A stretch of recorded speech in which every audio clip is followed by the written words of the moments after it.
ऐवान में है। तो इन लोगों को इस भ्रम में नहीं रहना चाहिए। हम महराज की आवाज दबाएंगे। मैं हक पर हूँ, मैं सच्चाई पर हूँ, मैं ईमानदारी से हूँ और मैं लोगों के हित के लिए हूँ। मेरी आवाज को दबाना कहीं सब पे भारी ना पड़े। बेहतर यही होगा कि हक का साथ देना है, इंसानियत के साथ खड़ा होना है और जम्मू कश्मीर की आवाम की बेहतरी के लिए सबको काम करना चाहिए। वही तरीका है जो तरीका इससे पहले था, वही तरीका देखिए, यहाँ पर जब बात नहीं करने देंगे तो तरीका वैसा ही होगा, क्योंकि नौजवान हूँ। आकर एक बजा यहाँ सजाद गनी लोन गालबन, उनका क्या नाम है, सजाद लोन है, वो भी अकेला पार्टी का है। उसको 4 दिन में 4 बार मौका मिला।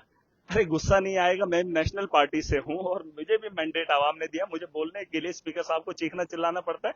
फिर जब गुस्सा आ ही जाता है, बर्दाश्त से बाहर बातें होती हैं, तो चीखना मेरा हक है यार। मुझे लोगों ने चुन के भेजा, मैं किसी पार्टी से चुनकर नहीं आया हूँ। लोगों ने चुना है और मुझे अपनी बात रखनी है, चाहे मुझे उसमें चीखना। आपने इल्जाम भी लगाया कि नशा बेचते हैं।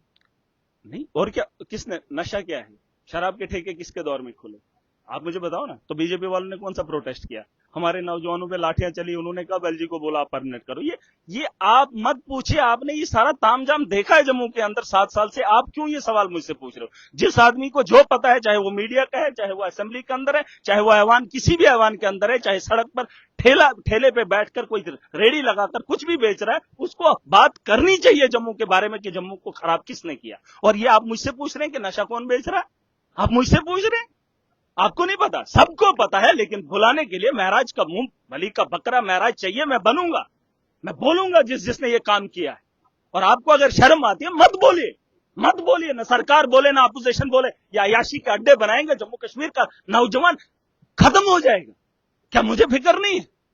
मैंने कहा कि हम तो ऐवान में चुनकर आए हैं, हमें 1.5 लाख, मैंने कहा 1,60,000 मेरी तनख्वाह, मेरी 3 लाख कर लीजिए। अरे मेरे अलावा जिस आदमी ने पीएचडी, एमफिल, आईएएस की तैयारी की, लाखों का खर्च किया, उसका मुस्तकबिल अंधेरे में, और उसके बारे में बात न करूं। अगर मुझे फिक्र 3 लाख की हो रही है, क्योंकि मेरे घर के अंदर लोग आएंगे, मेरे गांव से लोग आएंगे, मुझे गांव के अंदर खर्चा करना है, मैंने लोगों को देना है, और 1,60,000 से मेरा काम नहीं चलेगा। सोच लीजिए मेरे जैसे जो नौजवान है उनकी भी जिंदगी 3 लाख होनी चाहिए। देखिए करप्शन, इनको तो ठेकेदारी करनी, मुझे ठेकेदारी नहीं करनी।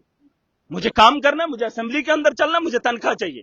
देखिए बात सुन लीजिए, मेरा कारो सिर्फ मेरी अपोजिशन को अगर चाहिए लिखत में दे। इस बात के ऊपर बात नहीं की, आप ही हैं जिनने शौक तो खाने का इनको चोरी से सबको है, लेकिन बोलने का शौक नहीं। पीछे से जितना करोड़ों का माला है हड़प करेंगे।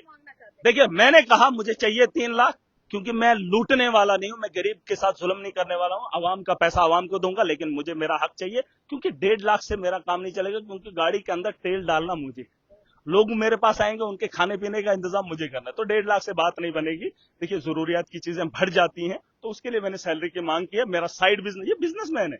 यहाँ पर एक ने खड के बारे में बात की, कहता खड को सवाल, देखिए खड से इनको क्या फायदा, और मुझे बोलते शराब। मैंने कल क्या बोला था, अगर आपने देखा होगा कल देख लें। मैंने कहा कि मेरा नौजवान नशा ले रहा है, मुझे पता है कौन सा नशा ले रहा है। तो ये क्या गलत मैंने बोला कि मुझे पता है? इसका क्या मतलब मैं नशेड़ी हो गया? और वो जो उनका स्पोक्स पर्सन है बीजेपी का, वो हंसने लग गया। हाँ जैसे अरे तुम तो भेज रहे हो। अरे मुझे पता है मेरा नौजवान क्या ले रहा है, क्या खा रहा है। इंजेक्शन तुमने बनाए, शराब के ठेके तुमने खोले, मैंने गुनाह कर दिया, मैंने बोल दिया कि मैं जानता हूं। अरे मैं तो जानता हूं मेरे नौजवान किस हालत में है। और इनको ये तो सुनना ही नहीं चाहते हैं। इनको सुनना पड़ेगा। महराज इनको बोलती बंद करेगा। जब ये खड़े होंगे, महराज इनके मुकाबले में खड़ा होगा। ये आवाम को झूठ नहीं बोलेंगे, बताएंगे इस आवाम से ये मंदिर है, यहाँ लोगों की उम्मीदें इससे जुड़े हैं। यहाँ पर ये सियासत करेंगे, मोदी के नाम को बेचेंगे, वो फलाने कसीदे पढ़ेंगे। कसीदे नहीं पढ़ने, वक्त की जरूरत है। उस पर काम करो, उस पर बात करो।